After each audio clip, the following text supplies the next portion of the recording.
At then updates, daddy ni Miss Catherine Bernardo, abay may revelasyon patungkol kay Mr. Alden Richards na bagay na hindi ginawa ng ex niya. Maraming salamat po. And for today's video, ito pag-usapan natin dahil maingay po ang pangalan ni Mr. Alden Richards and Miss Catherine Bernardo sa South Asian Awards, kung saan nagkamit po sila dati ng mga awards dito bilang mga Asian superstar or Asian stars na pinarangalan. So, base po sa mga research at base sa mga articles, ay tila baga may second po silang award, parang mabibigyan ulit sila ng award. So antayin natin, baka sabay pa silang pumunta sa South Korea.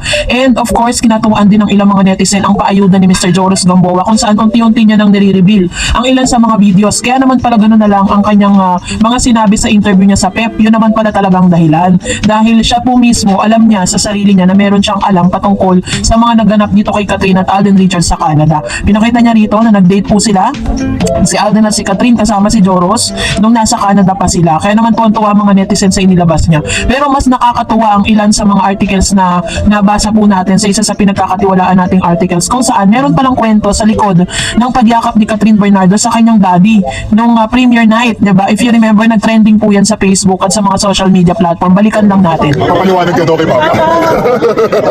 Papa! Ikaw iniisip ako nag-iis. Gusto kaya Papa ko? Okay pa kaya? Okay naman, may bago to.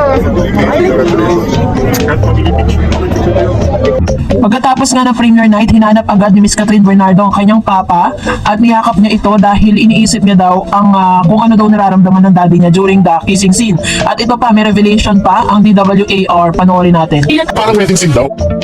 Alam mo si Daddy, first time daw yan nagkatid ng premiere night. Sa mall tour. Oo, yan sa mga mall. Sa mall tour nakakaloka, lalo pinakahuli doon sa may market, tama ba? Sa market, at pinakahuling mall tour nila. Ito na nandun ang pamilya. Kaya nga parang wedding scene daw eh. Kasi nga, According po dito sa isang radio station na ito at napapanood din sila sa YouTube, that this is gonna be the first time na makita po nila ang daddy ni Miss Catherine Bernardo dito po sa premiere night at sa mga mall tours. No, talaga makikita natin yung 100% support ng daddy niya. Pero alam niyo po ba that aside from those things, ay meron palang ginawa si Alden Richards bago po ipalabas yung Hello Love Again. According po sa mga articles and according sa mga write-ups, si Alden Richards daw po mismo ang nagpaalam sa daddy ni Miss Catherine Bernardo na magkakaroon po ng ganong scene, yung intimate scene, yung kissing scene, na bagay na hindi po nagaganap sa ilan sa mga movie ni Miss Catherine Bernardo. So natuwa po yung parents ni Miss Catherine dahil sobrang napaka-respectful ni Mr. Alden Richards para ipagpaalam pa ito sa kanila pong sa parents ni Catherine, diba? Kumbaga parang natuwa lang po yung mga parents niya na kasi yun po yung isa sa mga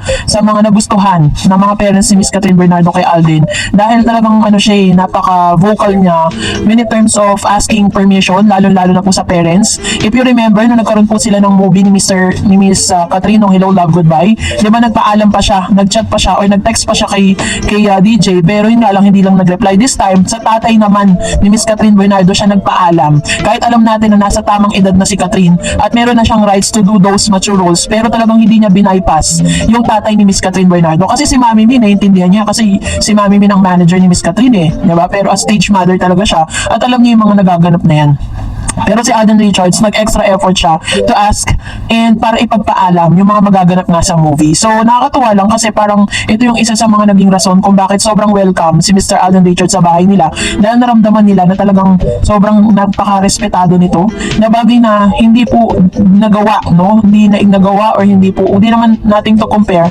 Pero ito yung mga bagay na hindi nagawa ng ex ni Miss Catherine. Kasi siguro, dahil familiar na siya, kaya hindi niya na rin nagagawa yung mga ganong bagay. Pero nakakatuwa lang at naging extra points para po kay Mr. Alden Richards sa pamilya ni Catherine Bernardo. So anyways, eto na, magbasa tayo ng mga komento ninyo patungkol naman sa ating latest updates. Let's start off with Mr. Renato Husayan. Sabi niya, kung Star Cinema mismo at meron ng director nagsabing may comeback movie ang Katniel, baka sakaling maniwala pa ako. But knowing ABS and Star Cinema, hindi sila susugal sa movie. Wala Chuck nakikita at nakalimutan ni DJ sa bagong contract ni Kat sa Star Cinema. Hindi si Kat ang gagawa ng movie or teleserye with Daniel. This is rarely baka after 5 years mangyari, hindi pa sure. So, nasaan parting may comeback movie this coming December? Nakasing siya, hinghot ba ng katol si Daniel? Singhot ng katol or lasing? During this interview, hindi ako sure itong mga Katniel fan din paniwalain, haha. True. Sa pagkakaalam ko naman talaga, wala pong comeback movie, no? Wala pong mga ganong mga pangyayari at wala pong ganong mangyayari. Kasi kung napanood nyo po yung interview niya, 'di ba, during the Hello Love Again, sinabi niya na nalaman niya kung ano yung movie, kung sino yung kasama, doon lang po siya talagang nagbigay ng oo sa project. Pero kung nalaman niya yun na si Daniel, hindi yun, syempre. Sabi ni Mr. Renato, meron ako na-encounter dito sa YouTube Reels, ang haba ng videos niya at ang dami ng views niya, nasa 700k views na ginawa niyang content, yung kasal ni Ethan at Joy. Paulit-ulit kong ni-report, sadly nakasabong plane na kami na take down tong video. Ay nako, dito po sa yung ano po na yung video na yan, pag po yan ay nabasa ng algorithm ng Star Cinema, pwede po yan makopyright or makapi strike. Sabi ni Miss Annabel, hello Miss Stars, kainis naman yung mga spoiler na yan, nakunan talaga yung intimate scene na yan. Saka ano sabi ng bashers, doble lang ni Kat yung kakissing si ni Alden. Obvious na di pa napapanood tong mga bashers na to, no? Pag si Direk Cathy, yung director, gusto ng totoo, pati looks ng actor at actress, kailangan totoo. Kung mahirap ang role mo, kailangan mahirap ka. Pag mayaman, dapat mayaman ka. Sa tingin mo ba papayag si Direk Cathy na doble lang ni Kat ang gaganap bilang Kat? Di rin nag-iisip sa true, diba? Kasi yun po yung mga sinasabi nila, yung mga nag-create pa talaga sila ng group, diba? Parang anti-HLA, anti-Hello Love Again, anti-Catherine, anti-Alden Richards. Ganon yung peg nila sa social media. Parang naghahakot po sila ng mga taong magagalit dito po sa Katden, diba? Para lang po talagang magpanoorin. And sabi pa ni Ma'am Shi, di rin nag-iisip, ano ba sa'yo lang ng bash? Ingit lang kayo at si Alden ang nagwagi at tanggap ng mga fans ang tambalan nila dahil bagay na bagay sila. Kaya not Katden okay, the best couple sila for us. Ano sabi? Pambiba Max si Kat? Pwede dahil maganda siya at sexy, pero ibang level ni Kat. Best actress si Kat, kaya marunong siyang gumanap sa role niya at eksena niya. Kahit kissing scene or bed scene pa yan, kaya niyang gawin. Basta para sa dekalidad na pelikula. At si Alden, ano daw? Sabi? Di marunong umarte na parang nagbabasa lang sa blackboard. Nagbabasa ng linya. Di talaga kayo nanood. Knock-knock lang ng knock-knock. Best actor din si Alden at magaling na magaling. At napatunayan na niya yan. Kahit matanga lang daw ang paggalawin ni Alden, kita mo ng emosyon. Hindi pagiging action star ang nasabing best actor. Nasa galing sa pag-arte yun. At kailangan alam mo ang emosyon at meron yan si Alden. Hay naku, manood na lang kayo muna at doon nyo sila husgahan. Then compare nyo noon at now kung sino ang bagay kay Catherine. Kaysa nang babash kayo, Kat din lang ang best for us. Good night, Miss Talents, and thank you sa updates. Either bad or good. Yan. Salamat po, Ma'am Shi Annabel Garde. No? So, tayo po mga nakapanood na, syempre, alam natin kung paano tayo magre-react dun sa napanood. Yung mga hindi pa nakapanood at nakichismis lang, yun po yung maraming sinasabi. Sabi ni Miss Establans, kaya sobrang inggit na mga adik kay Daniel na hindi makatayo mag-isa pag wala si Catherine. Kaya palaging isinisingit si Summer sa lahat ng vlog tungkol sa Catherine at kay Catherine. Yan, very true. Sabi niya pa, hindi edited yan, patunayan. Sabi ni Mr. Dan, no, peke pa ba yun? Kitang-kitang kissing scene nila. Accept na lang Summer na di talaga para sa'yo si Kat. Haha, yan. Yung sinasabi nila na edited daw yun. Mukha lang daw ni Catherine yung inilagay pero hindi raw si Catherine yun. Grabe, no? And sabi ni Miss Bon, OMG, kahit anong may masabi lang, besides Kat din are more matured now and old enough to do that scene. Pinapasikat nyo lang silang dalawa sa mga bashers nyo. Basta ako Kat din pa rin. Yan. Sabi ni Miss Lena Bantingke, edited or real, as long as galing kay Kat din, always happy for Kat din. Fun. So go away bashers. True. So, kahit po pagbalik-balik na rin natin yung movie, talagang kaya natin paglabang hindi siya edited. Sabi ni Ma'am Rowena, whatever they have doing in their HLA movie, still Kat din ever. And then Miss Leila, protect our Kat din sa mga Katniel na mga iyakin at inggit. Di lang kasi matanggap ng Katniel fans ang tagumpay ng Kat din. That's true. Very true. Very, very true yan. Di natin alam bakit gano'n na lang po sila mambash, no? At ngayon, si Alden Richards naman yung kanilang pinupuntirya.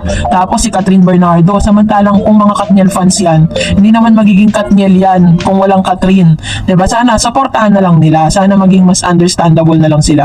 Sabi ni Ma'am si Conchita, thanks po Miss Dars. I think mga bashers, sila sorry sa mga taong iba ang gusto. Ayan. Sabi ni Miss Melania, God bless you both, Kat, Alden. Wag natin pansinin ang mga inggitera. Very true.